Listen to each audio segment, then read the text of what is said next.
Hi friend, welcome back to our YouTube channel. Friend, आज मैं इस वीडियो में आप लोगों के साथ बात करने वाली हूँ कि ट्विन फ्लेम जर्नी में जब आप लोगों का 5D यूनियन हो जाता है तब डीएम के साथ क्या होता है।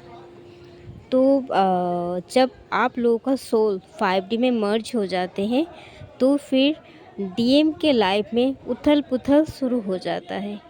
पहले आप जब खुद पर बहुत ज़्यादा काम करते हो और खुद के ऊपर फोकस करते हो पूरी तरीके से, एंड आपका फोकस हमेशा सोल लेवल पर होता है, not in 3D life. And इस 3D बॉडी के ऊपर आपका कोई मोह माया नहीं रहता है। आप जो भी देखते हो वो चीज़ को आप इजीली मतलब ऑब्ज़र्व करते हो, बट कोई भी चीज़ आपको छू नहीं सकता। आपका जो पीस ऑफ माइंड है उसे भंग नहीं कर सकता। मतलब आप पूरी तरीके से समझ चुके हो कि 5D में आप लोग एक ही हो और 5D में आप हमेशा अपने डीएम को फील करते हो। मतलब 5D में सोल लेवल पर आप लोगों का जो सोल है वो एक हो चुका है, आप लोगों का सोल मर्ज हो चुका है। तब हमेशा डीएम को आप अपने अंदर ही महसूस करोगे और बाहर ना ही उसके पीछे आप दौड़ोगे, ना ही चेस करोगे, ना ही आप उनके सामने जाओगे, ना ही कोई डिज़ायर रखोगे उनकी तरफ। तो आपका डीएम जो होता है उनको पूरी तरीके से एनर्जी नहीं मिलता है और वो क्या करते हैं, मतलब आपका सोल जब पूरी तरीके से उनके सोल्स के साथ मर्ज हो जाते हैं तो उनका सोल भी एक झटके से, मतलब उनको झटका लगता है, उनका सोल जैसे एक सोया हुआ सोल जाग जाता है। तो फिर उसी तरीके से वो भी जाग जाते हैं और वो तड़पते हैं आपके पास आने के लिए, वो बेचैन हो जाते हैं। और आप देखोगे कि वो उस टाइम मतलब आपके साथ वो क्या, हमारा डीएम कैसा होता है, बहुत ज़्यादा 3D में मशगूल होते हैं। उनको हमेशा स्टेटस चाहिए, उनको हमेशा मनी चाहिए, उनको पारिवारिक खुशी चाहिए। मतलब जिन लोगों के साथ वो रहते हैं, उनका फैमिली, उनका फ्रेंड, इस ये सब चीज़ों को ज़्यादा प्रायोरिटी देते हैं। अपना सोसाइटी स्टेटस और अपना जो डर होता है उनके मन का कि कौन क्या कहेंगे, मतलब सबके सामने एक वैलिडेशन का जो सीख होता है उनके अंदर कि हर किसी के सामने मतलब अच्छा बन के रहना, कि इमेज, उनका इमेज का पड़ा हुआ होता है, जो कि मतलब सोसाइटी में एक स्टेटस उनको मेंटेन करना होता है। और उनके अंदर डर रहता है कि ये ना हो जाए, वो ना हो जाए। ये एक इनर चाइल्ड इशू से आता है और उनका पास्ट ट्रॉमा से भी आता है।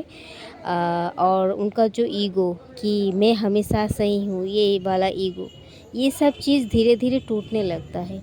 और वो धीरे धीरे जैसा टूटता जाता है, हम डीएफ जैसे होते हैं, धीरे धीरे वो उसी तरीके से बनने लगते हैं और वो खोने लगता है। वो जो 3D बॉडी का बेस पर खुद को समझते थे कि मैं एक ऐसे इंसान हूँ, बट वो उस इंसान को खो देते हैं धीरे धीरे। और उनका सोल जो होता है एक्चुअल में, जो डिवाइन होता है, वो सोल में धीरे धीरे कन्वर्ट हो जाते हैं, मतलब उनका ट्रांसफॉर्मेशन हो जाता है। एक्चुअल में वो जो है ऑथेंटिक सेल्फ में वो आ जाते हैं, उनका ट्रू सेल्फ में वो आ जाते हैं। जैसे हम डीएफ्स होते हैं, हम ऑथेंटिक सेल्फ में ही हमेशा रहते हैं, हम 3D में ज़्यादा झांकते नहीं हैं, बट वो 3D में ज़्यादा मशगूल रहते हैं। फिर वो हमारे जैसे ही हो जाते हैं 5D का, और वो खुद को ही नहीं पहचान पाते कि उनके साथ हो क्या रहा है। वो बेचैन हो जाते हैं आपके लिए। वो जैसे शुरुआती तौर पर आपसे भागते थे, रनर के फॉर्म में आप जितना उनके पास जाते थे, जितना आप करीब जाने की कोशिश करते थे वो उतना दूर भागते थे।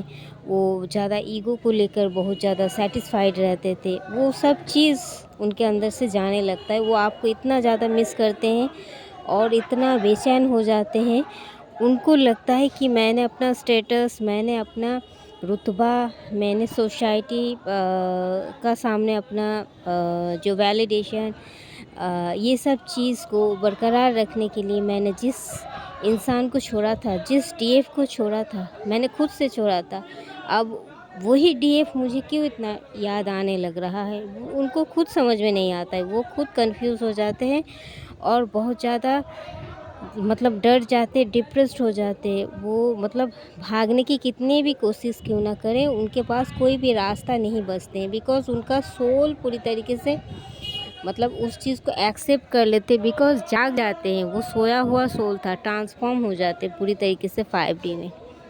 वो और 3D का नहीं रहते हैं। जब आप सोल फॉर्म में आते हो, तो वो 3D का नहीं रहते हैं, वो भी सोल फॉर्म में 5D में आ जाते हैं और आपकी तरफ खींचे हुए वापस चले आते हैं। तो जैसे कि मैंने कहा था पिछले वीडियो में, सोल ऑलवेज़ अट्रैक्ट सोल, यही चीज़ होता है उनके साथ। वो बहुत ज़्यादा बेचैन हो जाते हैं, हमेशा मतलब आपके बारे में सोचते रहते हैं। टेलीपैथिकली आपके साथ उनका बॉन्डिंग और ज़्यादा स्ट्रॉन्ग हो जाता है। आप देखोगे टेलीपैथिकली वो आपको मैसेज सेंड कर रहे हैं। जिस भी चीज़ से आप कभी इंट्यूशन से भी इसे रिसीव कर सकते हो, अपना फ़ोन से भी इसे रिसीव कर सकते हो।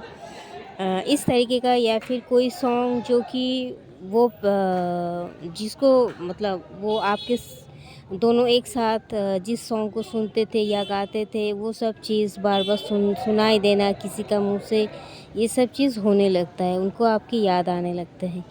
और बट आप चेजिंग में नहीं जाते हो, बिकॉज़ आप पूरी तरीके से खुद में केंद्रित हो चुके हो तब तक, बिकॉज़ आपका सोल 5D में मर्ज हो चुका है। और उनकी कमियां आपको ना ही महसूस होता है और ना ही आप उनके पीछे भागते हो, और यही चीज़ उनको एनर्जी भी नहीं मिलता है। यही चीज़ उनकी सोल को खींच के वापस आपकी तरफ लाते हैं। वो जाग जाते हैं 5D में, और वो आपकी तरफ आने में बहुत ज़्यादा व्यस्त हो जाते हैं। और धीरे धीरे क्या होता है, उनका ईगो टूटता है, उनका जो जिस चीज़ के ऊपर उनको ज़्यादा घमंड था, उनका करियर, उनका ईगो, उनका रुतबा हो सकता है, उनका मतलब वो बहुत हैंडसम है तो उनका ब्यूटी के ऊपर, ये सब चीज़, जिस भी चीज़ के ऊपर उनको ज़्यादा घमंड था, जो कार्मिक पार्टनर जिसको लेकर वो पहले शुरुआती तौर पर बहुत ज़्यादा उनको लगता था कि यही सही है, मैंने चूज़ किया है, डीएफ्स के ऊपर जिसको चुना है, वो हर एक जगह से मतलब उनको टावर मोमेंट का सामना करना पड़ता है। वो हर एक चीज़ उनसे बिछड़ जाते हैं, दूर हो जाते हैं। उन हर एक चीज़ में उनको बहुत ज़्यादा मुश्किलों का, चैलेंजेस का सामना करना पड़ता है। अगर करियर में हो तो करियर में उनको नौकरी छूट सकती है, उनका फिनेंशियल क्राइसिस होता है उनके लाइफ में बहुत ज़्यादा। वो मतलब सोच नहीं पाते वो क्या करेंगे, किस तरीके से आगे बढ़ेंगे। उनको लगता है मेरा हाथ पैर बंधा हुआ है, इस तरीके का।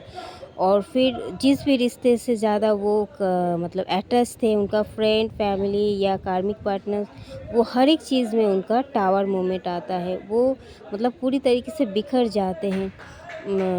उनको समझ ही नहीं आता है कि उनके साथ हो क्या रहा है। वो मतलब पूरी तरीके से dark night of the soul के फेज़ में चले जाते हैं, और फिर वो अकेला हो जाते हैं। फिर वो किसी से मिलना जुलना, बातें करना, ये सब कुछ छोड़ देते हैं। अपना फ्रेंड से जिसके साथ वो हमेशा पहले ज़्यादा टाइम स्पेंड करता था, डीएफ को इग्नोर करता था, डीएफ के बारे में गॉसिप करता था उन फ्रेंड्स के साथ। उन फ्रेंड्स, वो सब फ्रेंड ही उसके पीठ पीछे खंजर भोंकेंगे। इतना बुरा हालत होता है उनका, वो सोच भी नहीं सकेंगे। और जितना फिर उनको रियलाइज़ होगा, फिर वो हर किसी के साथ अपना बॉन्डिंग तोड़ देंगे, तोड़ देते हैं इस फेज़ पर। और हर एक रिलेशनशिप से उसको ट्रिगर मिलता है। और वो जो कार्मिक पार्टनर जिसके लिए डीएफ को छोड़ा था, वो कार्मिक पार्टनर से भी उनको अच्छा से सबक मिलेगा, और उनको दम मतलब घुटन होने लगेगा। उनको लगेगा कि मैं मुझसे और नहीं सहा जा रहा। वो उनसे दूर भागेंगे और सच में उनसे ब्रेकअप कर लेंगे, और अकेला वो टाइम स्पेंड करना चाहेंगे। वो मतलब खुद के अंदर झांकने लगेंगे कि मेरा गलती क्या हुआ था। तब उनको समझ में आ जाएगा कि मेरा डीएफ के साथ मैंने इस तरीके का बर्ताव की थी, और इसलिए मुझे इस तरीके का कर्मा मिल रहा है। वो धीरे धीरे सब कुछ उनको रियलाइज़ होने लगेगा इस टाइम, और वो माफ़ी भी मांगना चाहेंगे। वो आपके सामने आना भी चाहेंगे, बट उनको डर लगता है कि मैं जाऊं, अगर मुझे रिजेक्ट कर दिया तो अगर मेरा बात नहीं सुना गया तो वो एकदम से नहीं आ जाते, धीरे धीरे आते हैं और अपना बात रखने की कोशिश करता है। उनका एक डर होता है रिजेक्शन का, क्योंकि उन्होंने जो किया है, अगर डीएफ भी उनके साथ वही करे तो फिर वो कहीं का नहीं रहेंगे। बिकॉज़ एक तो कार्मिक जिस रॉन्ग पार्टनर को उन्होंने चूज़ किया था वो उनके लिए सही नहीं है, जिसके साथ वो लाइफ टाइम नहीं रह सकते।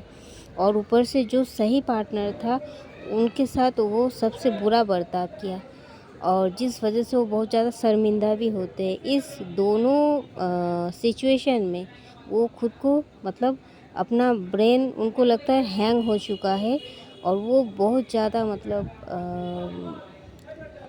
सेल्फ रियलाइजेशन में चले जाते हैं। वो खुद को जो हम सही हैं हमेशा, जो इस वाले ईगो उनके अंदर रहता है कि मैं जो कर रहा हूँ वही सही है, हमेशा मैं सही हूँ, ये वाला ईगो उनका टूटता है पूरी तरीके से, और उनको समझ में आ जाता है कि एक्चुअल में वो सही नहीं हैं, और वो भी गलत करते हैं, और इतना गलत वो कर सकते हैं उनको पहली बार डिवाइन रियलाइज़ करवाएंगे।